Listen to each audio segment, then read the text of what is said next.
Inheritance. There you go. Somebody's dying. Somebody's sick. The prophet goes to see them. This is at least a Medini verse. Because now they're saying, what's the ruling? We're in a Muslim state here. What do I do? What's right, O Rasulullah sallallahu alaihi wasallam? And of course, yes, brother. I saw something there about like elephants. Was that the because I know there's an event that occurred like when the year that the prophet was being warned about elephants, that the king from Abisha invaded them and then birds pelted the elephants with stones. But was there a sabab on that? In other words, was the prophet a messenger when that occurred? Yet. In other words, later on we're going to have some slides that talk about when the prophet talked about other prophets. Okay? Does that make sense? Sure? Okay, I just want to make sure. The sabab an-nuzul must also have occurred shortly before the revelation of the verse. Therefore, to claim that the sabab an-nuzul of Surah Al-Fil, and sometimes this is spelled differently, folks, all right? Have you not seen how your Lord dealt with the owners of the elephants, Surah 105, verse 1, was the attacking of the Kaaba by Abraha, is incorrect. So you see, this was talking about history. It wasn't something that happened shortly just before that the prophet then gave a revelation. Does everybody understand that? Alhamdulillah. Okay. Abraha set out with an army of elephants to destroy the Kaaba, but this occurred before the prophet's birth. Even though this incident explains the meaning of the verses, it does not qualify as sabab an-nuzul, since it did not occur immediately preceding the revelation of this surah. Also excluded from sabab an-nuzul are the histories of the previous nations and knowledge of the unseen, al-ghaib. Make sense? Alhamdulillah. There is an occurrence that some authors have discussed under asbab an-nuzul, but closer inspection shows that it does not come directly under this subject. This is when the verse precedes the actual occurrence. For example, a verse mentions a prediction. And I struggled whether to use the word prediction or prophecy, and I'm still struggling with that.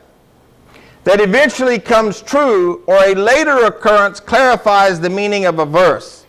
An example of this is found in Surah 90, verse 1 and 2. I swear by this city, and you are a free man in this city. This verse was revealed in Mecca. Yet the Prophet ﷺ was not completely a free person in Mecca until after the conquest of Mecca. So it was a prophecy. So was it an asbab? No, it wasn't. Okay. Another example is found in Surah 54, verse 45. Their multitude will be put to fight, and they will show their backs. This verse was revealed at Mecca, and some of the companions understood it to have been a prediction of the Battle of Badr. Since during this battle the pagans of Mecca were put to fight, and thus showed their backs. It seems strange to say that the conquest of Mecca was the sabab an-nuzul of the first verse, or that the Battle of Badr was the sabab an-nuzul of the second. Rather, these verses were predictions that came true. And we've talked about a number of predictions, remember, that have come true that were said in the Quran. This is not asbab, folks, or sabab. Yes, sister? Just a quick question. When it says they will show their backs, that means that they ran away? Yes. Very good. Very good. Did you have a question, sister? Okay, sorry. Now, I wanted to share with you some classics, some books on Asbab an-Nuzul, and I want to build my library on this subject matter.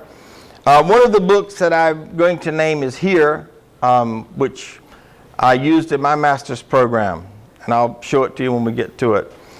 There have been many books written on the topic of Asbab an-Nuzul. The first person to write a book exclusively on the topic was Ali al-Madini, who died in 234 AD, the teacher of Imam al-Bukhari. The classics available in this field are the works by Abdul Hassan Ali al-Wahidi. And by the way, this is that one in English, okay? Who died in 487 after the Hijrah, entitled Asbab an-Nuzul, and Jalal ad-Din as-Sayyuti, who died in 911 AD, entitled Lubab al-Nuqul fi Asbab an-Nuzul.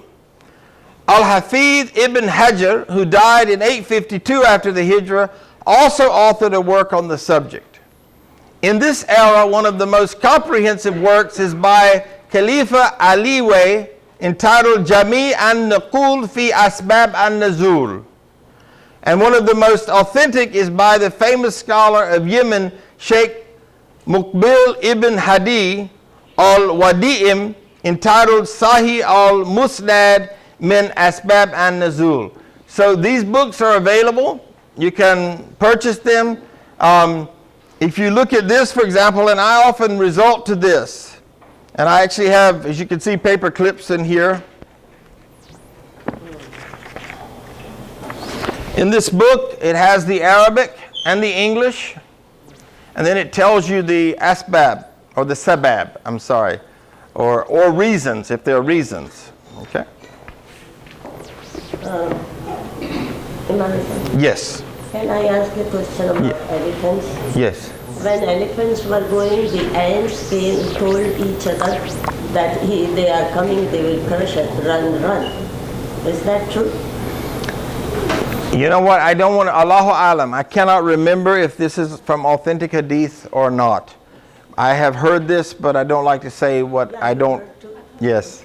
But Allahu Alam. If then elephants were crushed with the little stones. Now that comes from Quran, so we know that. Yes, exactly. Yes. But ants, I don't know where it says. Yeah. I heard. Yes, sister. Was talking about that there is about the armies of Solomon Yes, Sulaiman alayhi salam. Yes. in the Surah Saba, I think. Yes. And that's in the Quran? Yes. And Ankabut is spider, right?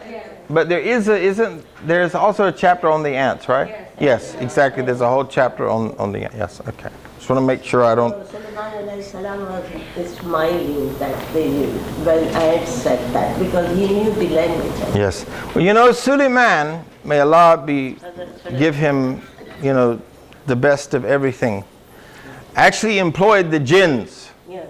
as well as could speak to animals. So he had some special gifts, you know, great gifts, you know, alhamdulillah. Now, the derivation of Asbab an-Nuzul.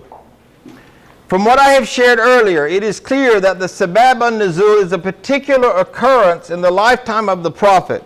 Therefore, there is no room for personal reasoning or ijtihad in determining the Sabab an-Nuzul of any verse. It is necessary to rely on the people who were present when the verse was revealed to ascertain the Sabab an-Nuzul. So that means that it had to be reported by whom? Sahaba, the companions of the Prophet ﷺ, that witnessed this, okay? Alhamdulillah. The sources for Asbab an-Nuzul, therefore, are ahadith from the Prophet or statements from the companions. Al-Wahidi, who died in 487 after the Hijrah, said, "It is not permitted to speak about Asbab an-Nuzul except by transmitting reports from those who witnessed the revelation of the Quran. Since the companions witnessed the actual revelation of the Quran, their testimony of Asbab an-Nuzul is accepted." Very powerful. Do you see how I think we could have so benefited if we had built upon the isnad, the chains of transmission of our ahadith. Because really and truly, to my knowledge, nowhere in history has anything been authenticated the way our ahadith have been authenticated. But we did not build upon that art. We did not build upon what we did. We did not educate the public about this because our people just accepted it with faith. MashaAllah, and at the same time, I think the wisdom, if only we'd been telling people what we were doing. Look at this, because it was like a scientific methodology. You know, the isnad of ahadith is like peer research.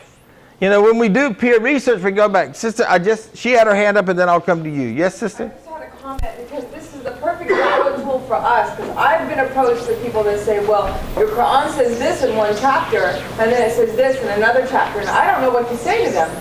You didn't know before. I did not know before. Yes. This is the perfect download tool because now it even makes more sense for us that believe, that have always believed by faith. Now we can actually follow the chain. I mean, that's mashallah. I've never known this. And you see, Allah said over and over in the Quran, for those who reflect, or for those of intellect. Allah wants us to use our brain, folks. Yes, sister? Well, I was just going to say, I find it so fascinating that the Imam al-Bukhari and Muslim and Tirmidhi, how they gathered these hadiths and they went down the chain. If you look at how the FBI, for example, gathers, you know, when they're investigating a crime, when they gather the police gathers they have to have a very fixed chain of transmission, and you know, if you don't have that chain, then it's not you can't hold it in court of law. But these people were doing that centuries ago, and they did exactly what is being done nowadays, you know, as a very tight chain of narration. And you know what's amazing, and I'll get to you, brother. Not only did they do it with this tight chain of narration, they mentioned Ibn. Yeah. So and-so, the father of so-and-so, the father of so-and-so, the father of so-and-so, the father of so-and-so, and the father of so-and-so, and the mother. And everybody was mentioned, so nobody was left out. There was no question about who you're talking about. Sometimes, in police reports, if you've ever read any police reports, you're not quite sure who's who here. But the authenticity, the alacrity of mind that was used with this isnad and with conveyance of the asbab and the sabab is absolutely just unbelievable. It's one of the miracles of Quran. Yes, brother, sorry. And I was going to point out, that's also like what the Bible is missing. It doesn't have like a, you know, traits. It doesn't tell you this person did this. It just tell you Mark, Luke, no last name, none of that. Yes. You know. And actually what's quite amazing, there's a great scholar from Duke University, actually. I'm forgetting his name right now. I know it starts with an E. That doesn't help you much. But he actually is teaching the fables that entered. He actually authenticates the things that are not in the unsils that are available, the things that actually were added by man. So we have the very opposite, which just confuses people more. We have everything to assure you, to give you security in your faith and in your understanding. Other people have things to make them more confused. Because you know, in my search, I remember going from one church, I studied 9 different denominations. Because all I knew at that time that was available to me was Christianity. So I wanted to know why one church said one thing, but the other church said another thing, but the third church said something different, and the fourth church said something different, and the fifth church said something different. And the more I searched, the more confused I was. The more you search Islamically, the more clear you get. Allahu Akbar. Scholars have differed. Did I miss anybody that had a hand up? I just want to make sure I didn't. Okay. Scholars have differed with regard to the testimony of the successors or the students of the companions. Should their reports of Asbab an-Nuzul be accepted? Some say that such testimony from the successors must have come from the companions. Therefore, these narrations must be accepted. Other scholars respond by claiming that this reasoning can be used for accepting a narration for sabab an-nuzul from any generation, since it would have come from the generation before it, all the way back to the companions. Now, just in case somebody tells you this, I want you to know this. But still look at the astringence of this criteria. Perhaps the safest opinion is to say that reports concerning the sabab an-nuzul will be accepted from only those successors who were well known for their association with the companions and their knowledge of tafsir, such as Mujahid ibn Jabir, who died in 103 after the Hijrah, Ikramah, who died in 104 after the Hijrah, Sa'id ibn Jubair, who died 95 years after the Hijrah, and Qatada as-Sudusi, who died in 110 after the Hijrah. Look at the dates, folks, and this is why in my methodology of teaching, I always give you the proofs. I take you back to what the Quran says and what the Hadith says. Rarely will I say anything in this class, and if it's not in my memory, I won't even say it. I'll say I'll have to check on it. Because I fear Allah. I fear Allah to say something incorrect to you. And my ego doesn't need to show off, so I don't need to say anything that's a lie. They were more than 100 years old. No, this is when they died. This many years after the Hijrah. Yeah. And the reason I gave that is an indicator to show how close they were actually to Rasulullah Sallallahu Alaihi Wasallam. So that we're looking at what? The early part of the 2nd century of Islam. That those people had been exposed to the companions. Very, very powerful. The wordings of Asbab an-Nuzul are also very important. It is essential to discuss the different wordings that the companions used in narrating Sabab an-Nuzul of particular verses and how these wordings are to be interpreted. This is because occasionally the companions intended to imply that a particular act came under the ruling of a verse and not necessarily that it was the Sabab an-Nuzul. In other words, if a companion said, I think this verse came down regarding, what does that then do for you? If you're studying something and it says, I think, what does that mean you need to do? You want to do a little more research. You want to see if somebody can say a definite. Can somebody give a proof? And anytime you see I think, what would you follow that with? Who said it? What'd you say? I'll look it up. I'll look it up. What I wanted was Allahu Alam. Allah knows best. Alhamdulillah. If you think, but what I do, because this is going out on the global web, I'm not going to say I think in this class, because I'm not going to take that risk. I'm going to say Allahu Alam.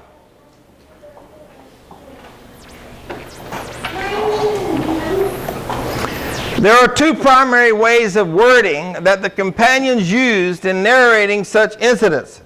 The first manner of phrasing that is found in the statement of the companions is clear and unequivocal concerning the Sabab an-Nuzul of the verse. For example, the statement, the reason this verse was revealed was. That's pretty clear, right?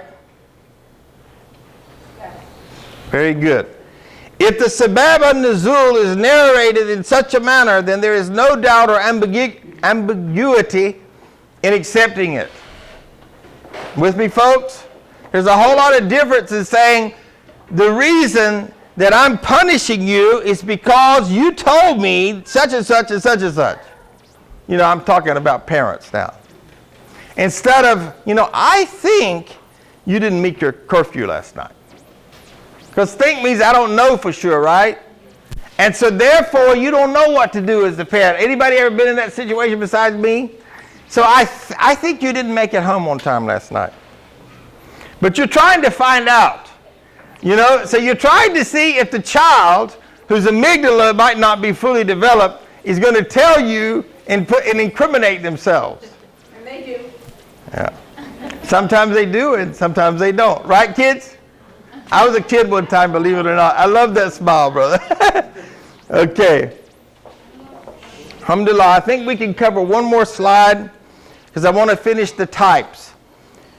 The second type of phrasing, however, is not explicit and unequivocal in nature. For example, the statement, this verse was revealed concerning such and such an act. Scholars have differed with regard to acceptance of this type of report as sabab an-nuzul. This is because this type of statement does not necessarily imply that the particular act mentioned was the sabab an-nuzul of the verse. It could imply that the ruling of the verse applies to that case, or it could also imply that the act was the sabab an-nuzul. In other words, due to the ambiguity in the wording of the statement, it does not give certain knowledge and can be interpreted either way. There again, this goes back, folks, to the beauty of what we have in our holy book, in the explanation of our holy book, that we just don't allow for any ambiguity. It's either proof or we say Allahu Alam. This is something for which we should always glorify Allah. This is something that we should say Alhamdulillah. When we are reading the Quran, when we are studying this book, we should be so thankful that we have this. Really. But I think really and truly, without the study of the miraculous nature of the sciences of Quran, we tend to take it for granted, I'm sorry. But I'm hoping that this class is tweaking your heart, pricking your heart to understand the greatness of the perfection of how this book was revealed to us and given to us, insha'Allah Rabbil Alameen. I want to thank all of you for being here today. The prayer is at 1 o'clock at the masjid. So this will give you time to make your wudus or whatever you need to do, say goodbye to friends. I love you all for the sake of Allah. I pray for all of you. And inshallah, we'll see you at the next Sunday at the same time in the same place. By the way, men, our Fathers group will be next Saturday at 9 o'clock. Same place as in the past. Those men who are part of the Fathers group. Salam. Yes, sister. And I'd like to thank everybody that bought refreshments. MashaAllah. This really helped us a lot today. And I would like to call your invitation that we need a venue for the December potluck. If you have a home that would accommodate us, we would be so grateful if you would share your home for the month of December, because we cannot get the church in the month of December. That's the third Saturday of December. Fourth Saturday, I'm sorry, which will be what? Can anybody tell me quickly? It's the 28th. The 28th. All right. We're still collecting cell phones. If you have one, non-perishable food items. Alhamdulillah. Assalamu alaikum wa rahmatullahi wa barakatuh.